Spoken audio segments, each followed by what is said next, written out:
Alright guys, so today we're going to be changing the sprocket out on the Xpect. Just want to show you all how to do it. It's pretty simple. We're going to take this cover off right here. I already took my shifter off. You're just going to get a bolt right here. Right here, we're going to loosen the chain up.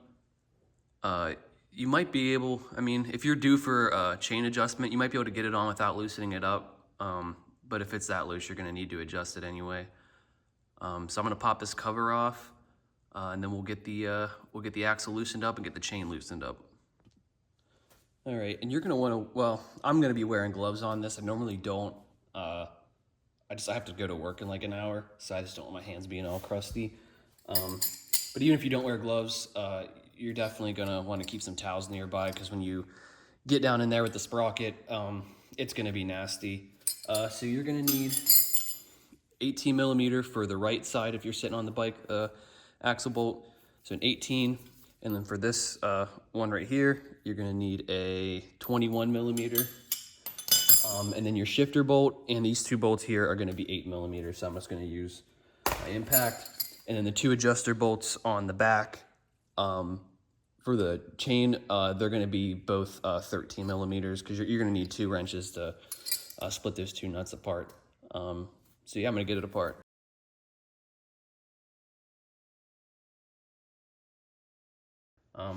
So we're gonna take 10 mil and take off these two bolts right here. Now the sprocket I have, you'll notice that little like metal piece right along here. Doesn't come with one, so we should be able to just reuse that one. Some of them do. A lot of sprockets you order sometimes do come with that little washer, but for some reason this one didn't. So we're gonna go ahead and get this off. All right, so once you get the two bolts off, you're gonna have to kind of spin this, because you'll see once I get this off here, in between the splines, this washer kind of sits, so like when it goes on, it can actually kind of spin in there. So chances are, or not chances are, it won't just pull right off. You gotta kind of turn it and get it off there. And then the sprocket, you just pull off like that. This would also be a good time to kind of clean up in here. I'm not going to, but I would recommend that you do. All right, and so one thing you can do, make your life a little easier, is you can pop the bike in neutral. Actually, I'll just take it right back off and show you. And you can kind of spin this around, so you can kind of figure out where the sprocket needs to be, and then kind of like reach behind there and just spin it. There. That way you don't have to try to turn the sprocket while it's on the chain, because even with the chain all the way loose, it's kind of a pain, because it does put some weight down, so you're kind of fighting the weight of the chain. So once we got the sprocket on, put this little washer back on here.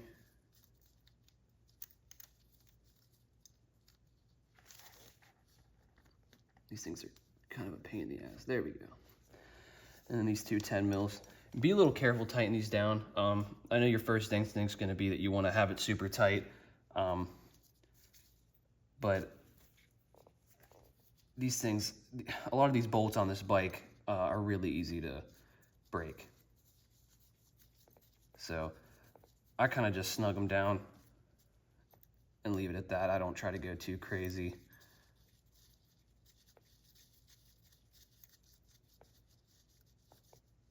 And you want to make sure that washer's back to sitting in that open space between those two splines.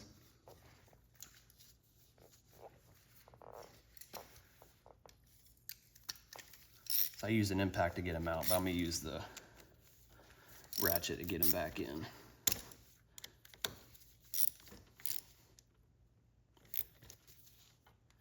And then it doesn't hurt to probably put it back in gear while you're tightening it down. Might still spin a little bit because the chain's so loose, but we'll see. Oop, that's the wrong way.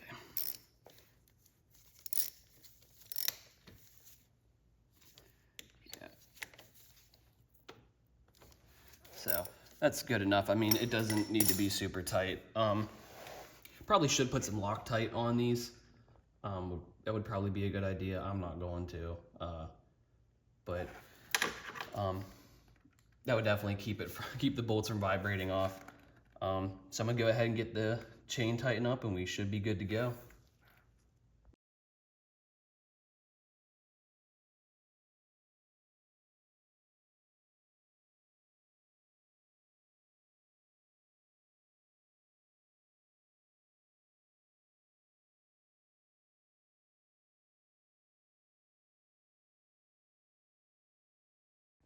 All right, so that's it, pretty straightforward. One thing you gotta consider, which I kind of forgot about, your chain is gonna be a little bit tighter on your initial settings that you had before this, so you definitely need to readjust your whole chain. I kind of forgot that the sprocket's gonna be bigger, so if you try to go with your old settings, it's just gonna be tighter than what it was before. So it took me a little bit of time to figure that out, and then I was like, why is this so tight? Well, because it's a bigger sprocket. So yeah, I mean, that's pretty much it. It's pretty easy. Getting this cover on though, real fast. Just put this top bolt in, leave it pretty loose, and then kind of adjust it to get that bottom bolt in down there. Cause that bottom bolt's a pain in the ass. Really this cover, you've probably seen in the time lapse. I kind of struggle with it. It's kind of weird getting it in. Once it gets in, it sits fine, but it's just a little weird trying to get that in. But yeah, so like I said, I put the 17 tooth sprocket in. You can get a 16 tooth, which would kind of be a little bit less like tall, I guess you could say. A little bit better for people who still want to go on trails. I don't know how long I'm going to leave this 17 tooth sprocket in. I just wanted to try it out. But one thing to consider with the 16 tooth sprockets is that they're kind of hard to find. There's somebody who sells them on Amazon, but they take like 6 months to get here. Like it's August right now and it won't get here till February. So I'm gonna try to find a way to get them from like AliExpress. Maybe I'll buy like 10 of them and then just list them on eBay. Cause I could get them out to people in like 3 days. So instead of waiting 6 months for a sprocket, I'll go ahead and put a link down below to the sprocket I used. And then I'll put a link to the 16 tooth one, but if not people are interested, I'll buy some of those 16 tooths and put them on eBay just so you guys can get them a little faster because it's ridiculous. 6 months to ship something like that's insane. Considering I probably get them straight from China in under a month. So, but yeah, that's pretty much it. Like always, if you have any questions, just feel free to ask in the comments. Thanks for watching.